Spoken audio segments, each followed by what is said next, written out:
Hi guys, welcome back to my channel. இன்றைக்கான video என்னென்னா, நான் சிக்கன் சூப் எப்படி பண்ணேன்னு தான் பார்க்க போகிறோம். இந்த ஃபுல் வீடியோ பார்க்குறதுக்கு முன்னாடி லைக் பண்ணி, ஷேர் பண்ணி, சப்ஸ்கிரைப் பண்ணுங்கள். ஃபர்ஸ்ட் நான் ஒரு குக்கரில் தான் பண்ண போகிறேன். இதில் கொஞ்சம் ஆயில் போட்டு, கடுகு போட்டு, அது நல்லா வெடிக்கிற வரைக்கும் என்னென்ன காய் வெட்டி வச்சுருக்கேன்னு பார்க்கலாம். வெங்காயம், தக்காளி, கருவேப்பிலை, கொத்தமல்லி, ginger garlic paste, and then ஒரு பெரிய சில்லியும் எடுத்துக்கிட்டேன். அதுக்கப்புறம் சாப்ட் கார்லிக்கும் எடுத்துருக்கேன். என்னன்னே தெரில, 1 வீக்காக ரொம்ப உடம்பு சரியில்லை. அதனால தான் நானே சூப் பண்ணி குடிச்சிடலான்னு இன்றைக்கி பண்ணிகிட்ருக்கேன். கடுகு நல்லா பொரிஞ்ச உடனே அதுக்கப்புறம் அதில் கார்லிக் போட்டு நல்லா ஃப்ரை பண்ணிக்கலாம்.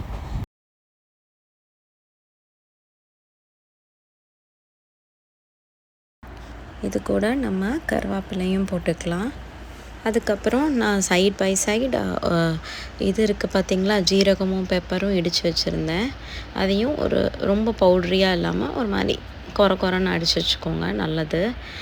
அதையும் அடித்து வச்சுக்கிட்டே இதையும் பார்த்துட்டு இருந்தேன்னா, அதில் நல்லா பொரிஞ்ச உடனே வெங்காயத்தையும் தாளிக்க போட்டாச்சு. வெங்காயம் நல்லா ப்ரௌன் கலர் ஆகிற வரைக்கும் நல்லா தாளிச்சுக்கோங்க. அப்போ தான் சூப்போட டேஸ்ட் நல்லாயிருக்கும். ஏன்னா பச்சையாக இருந்துச்சுன்னா அந்த வெங்காயத்தோட டேஸ்ட் நல்லா இருக்காது, ஒரு மாதிரி இனிப்பு கொடுக்கும்.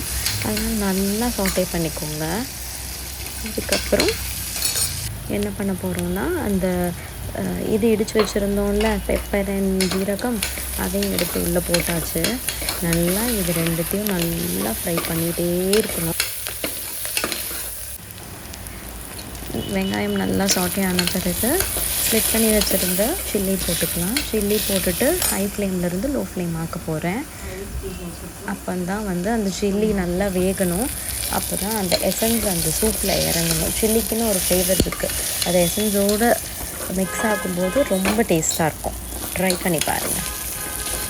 அதுக்கப்புறம் இது நல்லா வேகிற வரைக்கும் நம்ம வெயிட் பண்ணணும். அது நல்லா ஃப்ரை ஆன அப்புறம் நம்ம டொமேட்டோஸ் ஆட் பண்ணிக்கலாம். ரொம்ப சிம்பிள் ப்ரொசீஜர், வீட்டில் நீங்கள் எப்போ வேணால் ட்ரை பண்ணி பார்க்கலாம், அவ்வளோ நல்லாயிருக்கும். இந்த டொமேட்டோஸ் நல்லா முஷியாக ஆகிற வரைக்கும் நம்ம வெயிட் பண்ணுற மாதிரி இருக்கும். வெங்காயம், தக்காளி எல்லாம் வதங்கியாச்சு. இப்போது கொஞ்சோண்டு ஃப்ளேவருக்காக ஜிஞ்சர் கார்லிக் பேஸ்ட் இதோட பச்சை வாசம் போகிற வரைக்கும் நல்லா வதக்கிக்கலாம்.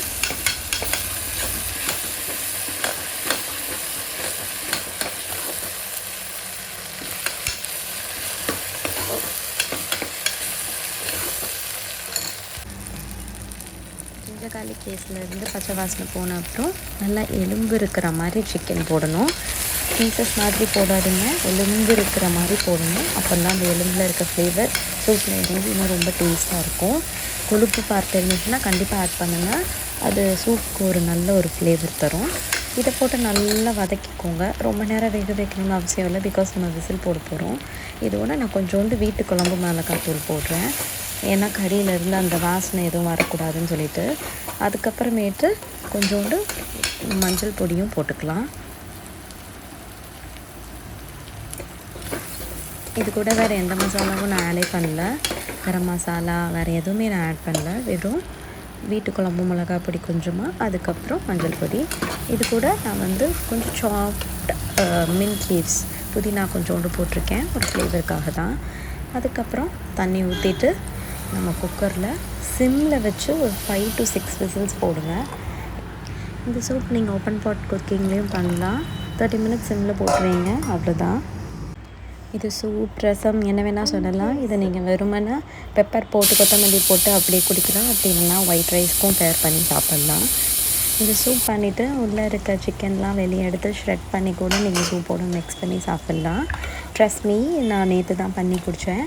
இன்றைக்கி எனக்கு கோல்டன் காஃப் கொஞ்சம் பெட்டராக இருக்குது. நீங்களும் இந்த ரெசிபி ட்ரை பண்ணிவிட்டு எனக்கு கமெண்ட்டில் சொல்லுங்கள். By guys.